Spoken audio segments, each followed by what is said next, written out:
కూటమి అభ్యర్థిగా నిలబడ్డ తమ్ముడు తీర్మాన గారికి, అదే రకంగా జిల్లా కాంగ్రెస్ పార్టీ అధ్యక్షులు దుర్గా ప్రసాద్ గారికి, పాలసాని లక్ష్మణ్ గారికి, తమ్ముడు రఘునాథ్కి, మూవాల విజయబాబు గారికి, ఎంపీపీ గారిద్దరికి, అదే రకంగా స్వర్ణకు, రాయల గారికి, సురేష్ అన్నకు, రామోత్సవ గారికి, రెడ్డి గారికి, శివన్నకు, ఇంకా వేదిక మీద చాలా మంది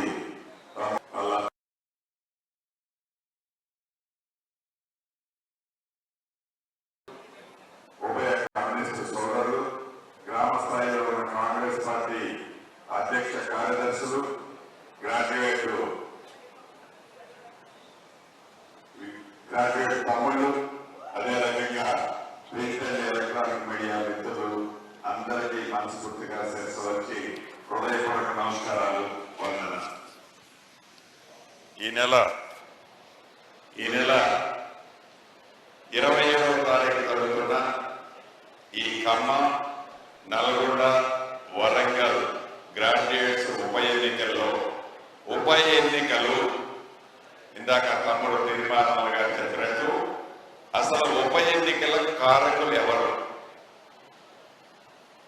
ఉప ఎన్నికలకి అసలు సూత్రధారులు ఎవరు, మళ్ళా ఏమి ముఖం పెట్టుకొని మళ్ళా ప్రశ్నించే గొంతుకు ఓటేయాలని అడుగుతున్నారు అనేది ఈ 3 జిల్లాల్లో ఉండే గ్రాడ్యుయేట్స్ తమ్ముళ్ళందరూ ఒక్కసారి మీరు ఆత్మ పరిశీలన చేసుకోవాల్సిన అవసరం ఉంది.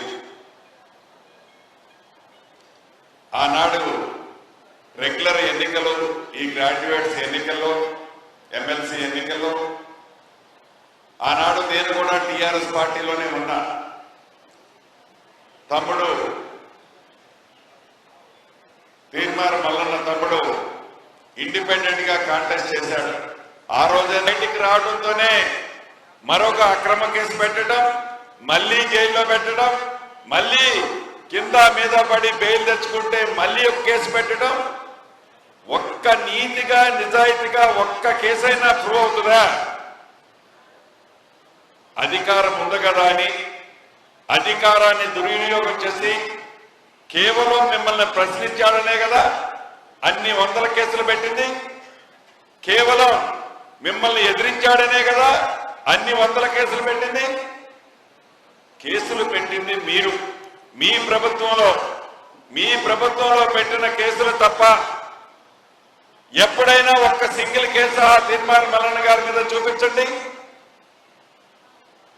కనీసం కేసులు పెట్టాము అనే ఇంగిత జ్ఞానం కూడా లేకుండా ఒక గోల్డ్ మెడల్ అట, ఒక రౌడీ షెటర్ అట, సిగ్గుండాల మాట్లాడటానికి. ఆ కేసులు పెట్టింది మీరు, ఆ కేసులు పెట్టించింది మీరు. రేపు ఏ ఒక్క కేసు కూడా ట్రయల్ వచ్చిన తర్వాత ఒక్క కేసు కూడా నిలవదని తెలిసి కూడా ఇబ్బంది పెట్టి ఆ కుటుంబాన్ని రోడ్డున పాలు చేసింది మీరు. మళ్ళీ ఆ కేసులు పెట్టిందని ఏదో మర్డర్ చేసినట్టు తీర్మార్ మల్లన్న గారు, కబ్జాలు చేసినట్టు, రేపులు చేసినట్టు ఏం మాట్లాడతారు మీరు? కనీసం ఉండాలి ఇంగిత జ్ఞానం.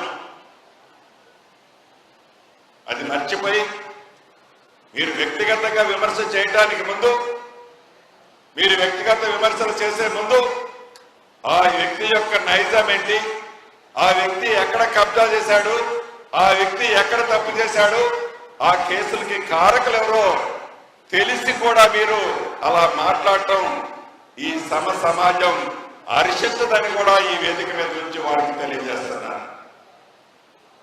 ఈ బై ఎలక్షన్ కారకులైన మీరు నైతిక హక్కే లేదు, మీరు ఓటు అడిగే నైతిక హక్కే లేదు. మీరు నైతిక హక్కు లేని మీరు తెలంగాణ ప్రజల అసెంబ్లీ ఎన్నికల్లో కర్రు కాల్చి ఒక్కసారి ఓత పెడితే సిగ్గు లేక మళ్ళీ ప్రజల్లోకి వచ్చి మభ్య పెడుతూ పార్లమెంట్ ఎన్నికల్లో మమ్మల్ని గెలిపించండి, మమ్మల్ని ప్రశ్నించే గొంతుగా కేంద్రానికి పంపండి అని సొల్లు మాటలు చెప్పుకుంటూ తిరిగిన మీరు తెలంగాణ ప్రజల, ముఖ్యంగా తెలంగాణ యువతని మభ్యపెట్టి అనేక హామీలు ఇచ్చి దాన్ని గంగలో కలిపిన మీరు మళ్ళీ గ్రాడ్యుయేట్ ఎన్నికల్లో మా క్యాండిడేట్ ని ప్రశ్నించే గొంతుని గెలిపించండి అనే నైతిక హక్కు లేదు.